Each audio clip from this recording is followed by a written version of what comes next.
By the time John Creech went to trial for the murder of Fox executive Gavin Smith, Los Angeles Deputy District Attorney Robert Grace was ready to pack his own punch on the accused killer. Almost indescribable violence. A man who was beaten to death by bare fists. Prosecutors had an arsenal of evidence against Creech. He surprised them, and that he began to physically attack Gavin Smith, who's seated in the front passenger seat. There was cracks in his skull, all leading from the front facial area to the back. Was John Creech capable of such violence? His wife, Chandrika, had the evidence to prove it. She came armed with photos of previous alleged assaults. Based upon the testimony of Chandrika and evidence that was presented in court, he committed domestic violence. He was described as being an angry guy. There were John Creech's haunting words to Gavin Smith's sons the day they came to plead for their father's life. John Creech states, "You saved your father's life by coming here today." And even though Creech was dating an 18-year-old high school student at the time of the murder, his ego was crushed by his wife's affair with the strapping Gavin Smith. Like a rabid dog, Creech was protecting his turf. His version, I guess, of street justice. Yes, you want to see my wife? I told you to stay away from my wife. I'm going to show you who's boss.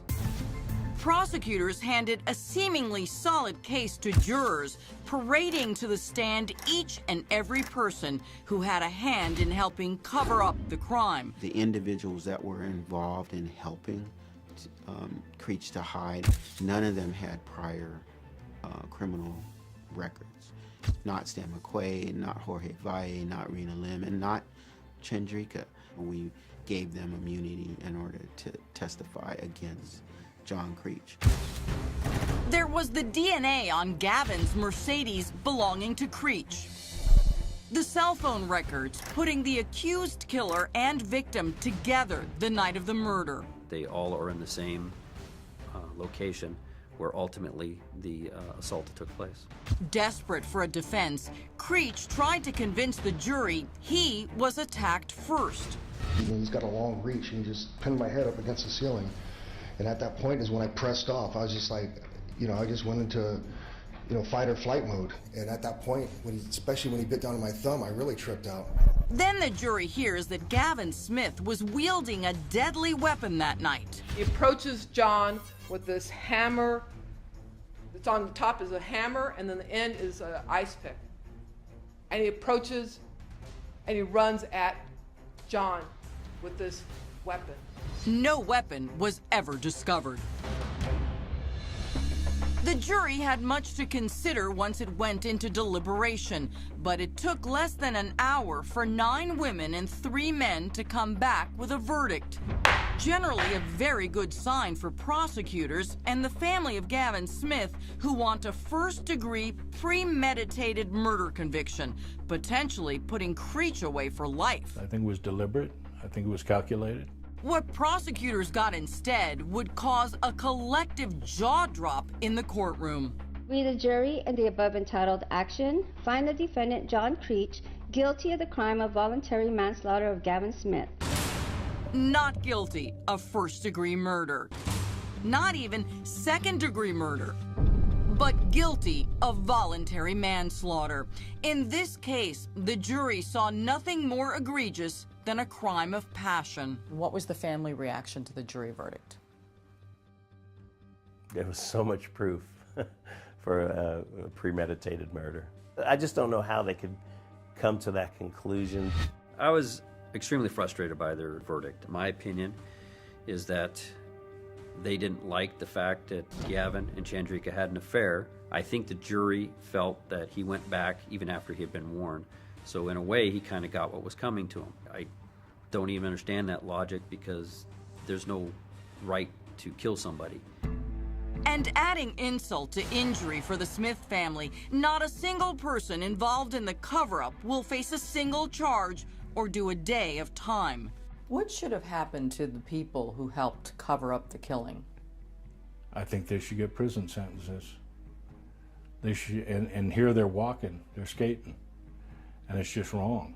For 2.5 years, those same people kept the crime a secret while detectives poured out blood, sweat, and tears trying to solve it, and the family suffered with the unknown. A lot of people could have saved our families a lot of pain if they just came forward right out of the gate. Yes, they were all culpable in what they did, in the cover-up, the hiding of evidence, but ultimately there was only one man who caused the death of Gavin Smith, and he was our main focus, and I think they made better witnesses than they did suspects.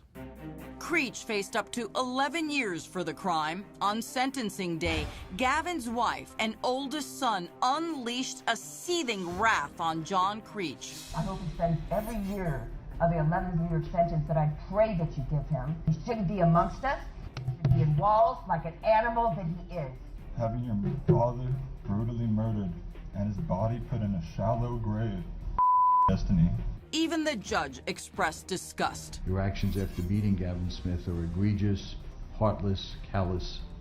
You failed to render aid, you failed to be compassionate, and all you cared about was yourself. Creech was sentenced under the limitations of California law. The court selects the high term of 11 years for the voluntary manslaughter. So, at the end of the day, was justice served? Anytime that you're able to get a verdict, and if you respect our jury system, then yes, justice was done in the eyes of the jury that was hearing the case. The larger-than-life Gavin Smith left a positive, indelible mark on the lives of so many.